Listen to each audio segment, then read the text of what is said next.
Hello and welcome to Mighty Abscol Studios month in review for, September 2023. Boy, this was a very, very annoying and potentially life-changing month. How so? Well, I suppose I should just get into it then, huh? So for those of you unaware, Unity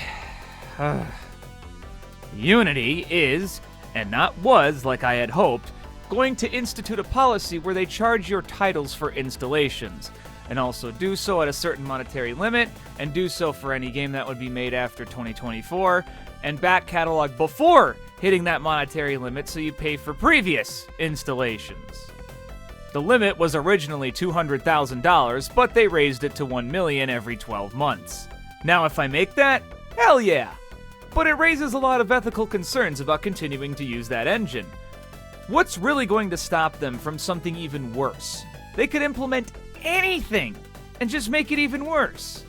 As soon as you put that nail in the hole, it really is going to be a cause for an alarm. And because I don't really know what's going to happen, that's opened the door for testing out other engines. This also delayed the game jam I was going to do this month because we were all distraught about this crap. While I have some familiarity with Unreal and GameMaker, neither of them really hit what I want to make games in. Which leads to Godot. It's pronounced one of those. Whatever. Godot is an engine I've always been curious about, because it's a lower power 3D game engine. Now, of course, you can make it look a lot better, but the point is to not eat your entire computer's resources when running. Unreal is much too big of an engine for stuff I want to do, and GameMaker is much too small of an engine, and Godot seems to be right in the middle for what I want to do. Along with the added benefit of it being open source. So if they ever go crazy, someone can make a fork called Godot Sane Edition, and you go from there. So yeah, I've been experimenting in it just to see how it works. I am getting it super easily, even though not much of the documentation is amazing in C# yet. Note, yet. You may ask why not use GDScript? Well, the long answer is because I already have a huge backlog of C# knowledge that I would like to transfer over. The short answer is because I don't care. Now, the real question is, will Draco Blood, the big project that Mighty Abscol Studios is making, be moved over to Godot? I'm honestly not 100% sure yet. Not because I want it to stay in Unity, but more so because I'm unfamiliar with Godot.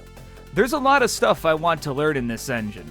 Draco Blood being a large game does not make it easy, because the programming is there, but the art and level design is what needs to be done. So I'll have to evaluate how long it will take, along with getting used to how Godot works.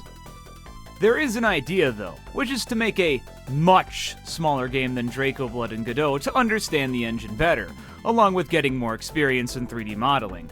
I do have an idea to try, but I'll see and potentially make a game jam out of it before I would attempt to actually make it, and figure it out. It's probably a better idea to do that, but I'll have to see. So enough of that drama, let's talk about something really cool that I'm actually really excited to make right now. So a really good thing would actually be for necrolepsy. See, necrolepsy is something I'm trying to move on from, but sometimes a good idea comes up and I figure to myself, why not? What happened was I was approached to do a full translation of necrolepsy, but not to something like Spanish or Japanese, but Turkish. The reason why I chose this was because necrolepsy takes place in Greece, and Turkey is right next to it, so why not? I also wanted to use a language that I would have to create extra characters for necrolepsy's current font to see how it goes. I also learned all kinds of issues I could run into when doing this, and it seems like it's not that big of a hassle when the game isn't a large-scale game. Actually doing what I've been trying to figure out for future games in necrolepsy is both fun and annoying. Fun because I got it right and it works really well. Annoying because I didn't have the proper setup, so I have to do quite a bit of work to make sure everything is right. So yeah, Necrolepsy's Turkish translation should come out October 11th, which is Necrolepsy's 4th anniversary, so get excited for that. I'll also have Necrolepsy discounted to 80% that month, so also get excited. If you haven't checked out Necrolepsy, I would highly recommend you wishlist it now and get it when it's on sale. That's gonna be it then.